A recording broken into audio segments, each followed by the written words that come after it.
There's no debate that video games have the power and ability to truly change someone's life.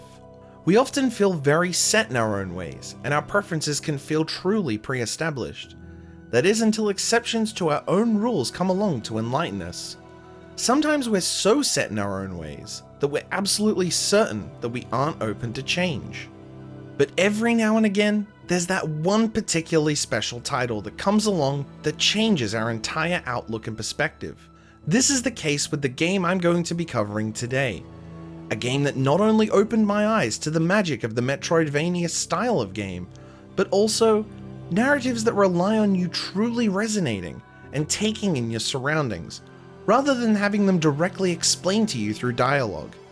This is a title that didn't come from a major AAA studio or anywhere massive, but rather a humble Kickstarter campaign from a small passionate team in Adelaide, Australia, known as Team Cherry.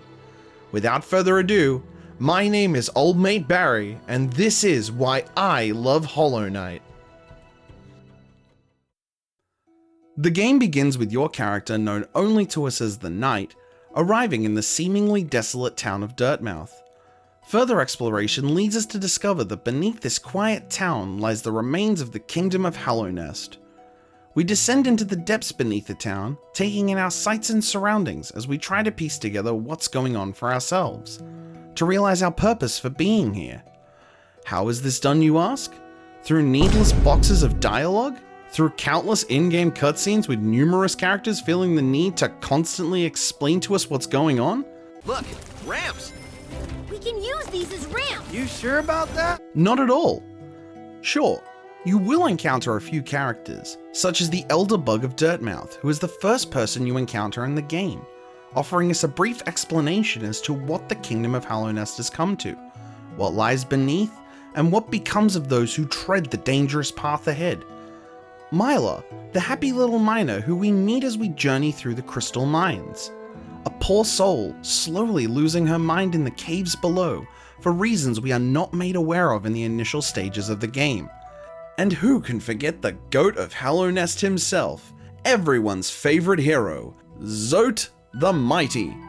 There is absolutely nothing that you can say that would shake the foundations of my love for this glue-chewing imbecile. I swear to God. Along your journey, you will encounter characters with little tidbits of things to say about the world around you and the happenings of such, but these encounters are few and far between. You are told the story of the game through scattered writings, through the visuals and the locations of Hallownest you journey through, and the game's incredible score, composed by Christopher Larkin, that I do intend to talk about in a little bit. I've always been very familiar with games just outright explaining to me what's happening, being very vocal and direct about the story we're embarking on. The idea of a game telling me its stories through set pieces, sound, and very brief communication, without me ever feeling condescended, was such a foreign concept. But as I continued through, I grew to love it, as it really encouraged me to explore and form my own interpretations of the world around me. This alone made the game feel like a far more personal experience, and one that I truly grew attached to. A gaming experience like no other.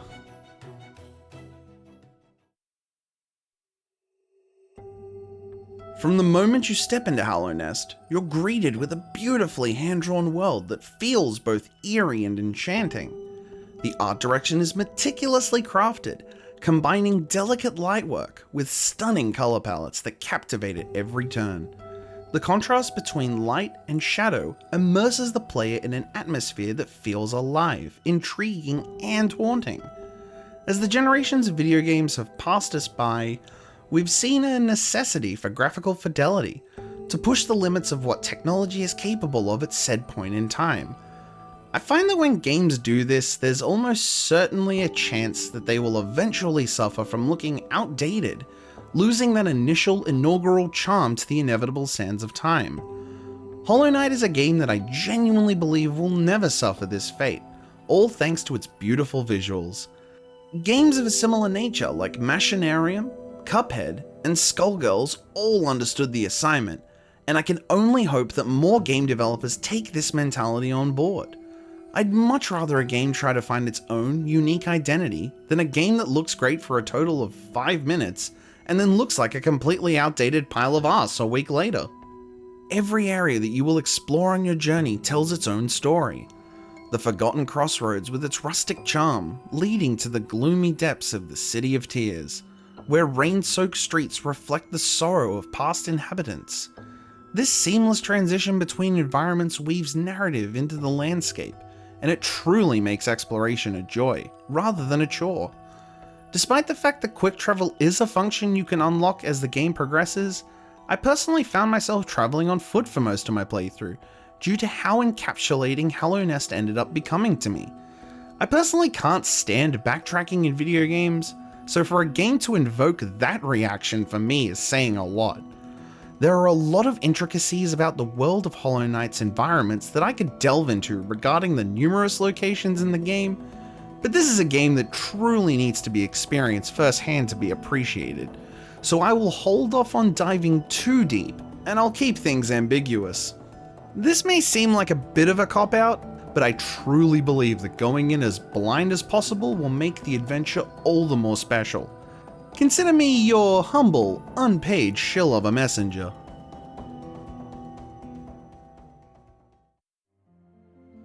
Something I've been waiting to gush about, and now I feel is the appropriate time to do so. The gameplay of Hollow Knight. It's intuitive, responsive, and just So damn good. You'll start your adventure with nothing but your nail, your sword. As you progress through the game's countless platforming challenges, engaging enemies, and gnarly boss fights, you'll unlock new spells and abilities that can be used to traverse the previously unreachable areas, as well as aid in combat. For example, the Mothwing Cloak, giving you the ability to dash forwards in the air or ground.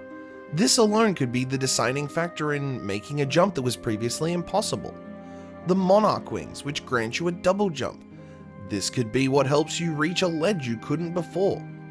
Or the Crystal Heart, which can be used to traverse those gaps you otherwise thought far too big and impossible to do by normal means. Through your journey, you'll also find and collect things known as charms, which you can equip at the many benches in the game. These will provide unique abilities, buffs, and features. You can increase the amount of charms you can equip by collecting charm notches, so exploration is encouraged. The gameplay never skips a beat in feeling responsive, fluid, and engaging. Platforming feels great, exploring feels great, and yes, we're finally going to talk about it. The boss battles. They're goddamn peak. These fights really push your knowledge of the game to its absolute limits, making sure you've been paying attention and learning how to master the new abilities you've been acquiring along the way. You'll be challenged to really think outside the box and piece together strategies on how to make it out of these fights intact, as well as optimizing your attack windows so you don't get taken out in the process. Getting too greedy can spell your downfall, so it's also a massive test of patience. Like prior with the game's environments, I want to keep this section as ambiguous as possible, as these bosses are really fantastic, and I want you to experience them as blind as possible, to get the most out of them just like I did. Each boss fight in this game is accompanied by defining set pieces, nail-biting tactics, and engaging interactions that really stick with you, long after the game's reached its end, as well as fantastic scores to back them up. Speaking of music, let's touch on that. As mentioned before, Hollow Knight's composition was handled by Christopher Larkin, and goddamn, this man cooked. Music is one of the main loves in my life, alongside gaming, so when the two manage to not only excel in their own right, but come together and complement each other in a way that elevates the other, we're treated to something truly timeless. Right out of the gate, even before you start playing. The track, aptly named Hollow Knight, sets the tone of the game perfectly. There's almost a melancholic tone being set, but also a feel of whimsical adventure and discovery.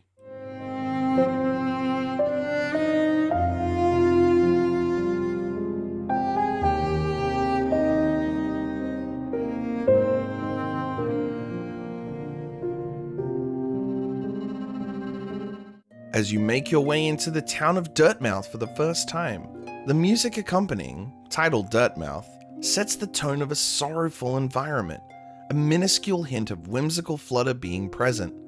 This paints the player a picture of a once lively and vibrant town.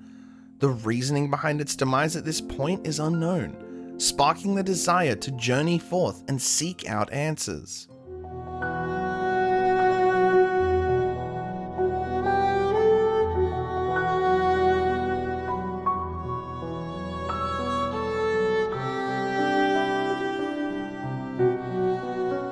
The last piece of music I'll touch on is the track Reflection, which plays whenever you're either at a bench or at one of the many hot springs in the game where you can heal.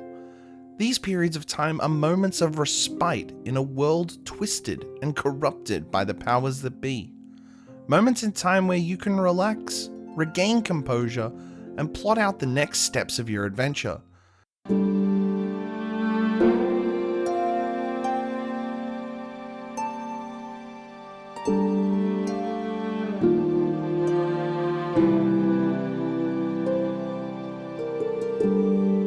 There is a track in the game titled Sealed Vessel, which to this day is one of my favorite tracks in a video game ever.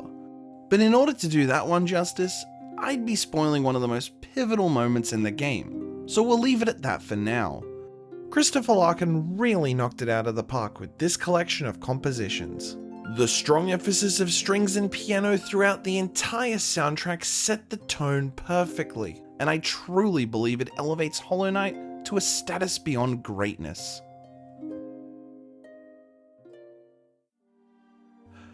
Before we wrap things up, I want to quickly touch on the free DLC released for the game post-launch. Hollow Knight received 4 sets of DLC between April 2017 and August 2018. Hidden Dreams, The Grim Troop, Lifeblood, and Godmaster. Hidden Dreams added 2 new bosses, as well as the ability to fast travel, new enemies, and quality of life improvements.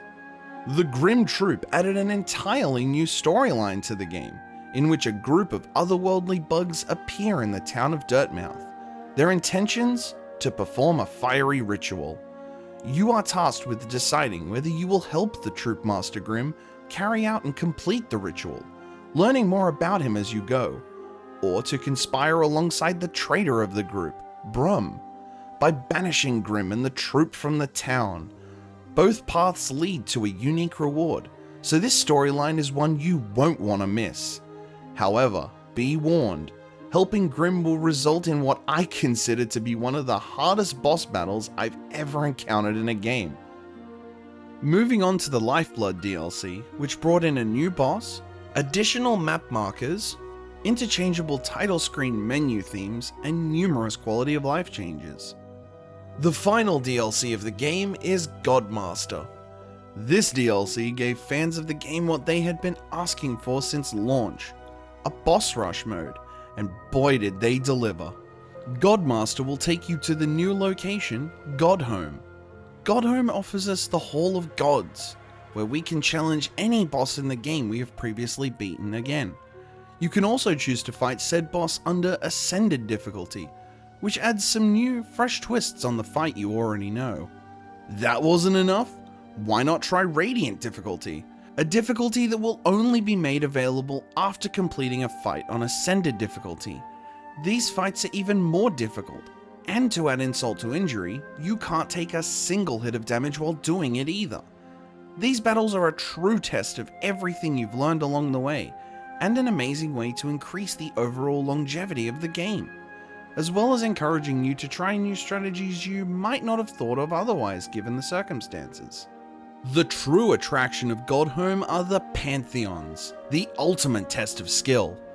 There are 5 Pantheons to complete, each being a collective of boss rushes. The first 4 allow you to play with specific handicaps which limit your abilities for a secret reward, should you beat all 4 Pantheons with all bindings equipped. The 5th and final Pantheon, however, get this, contains not 10, not 20, not even 30, but every single boss in the game back to back. That is 42 bosses in total. You will have a chance to rest at Hot Springs after a select number of fights, but there are 0 continues. If you lose, you go right back to the start. Completing this monstrous task will reward the player with a brand new ending to the game, as well as one of the most stressful experiences of your life. Trespass into the domain of the gods and use your might to conquer the ultimate challenge. Do it, little knight!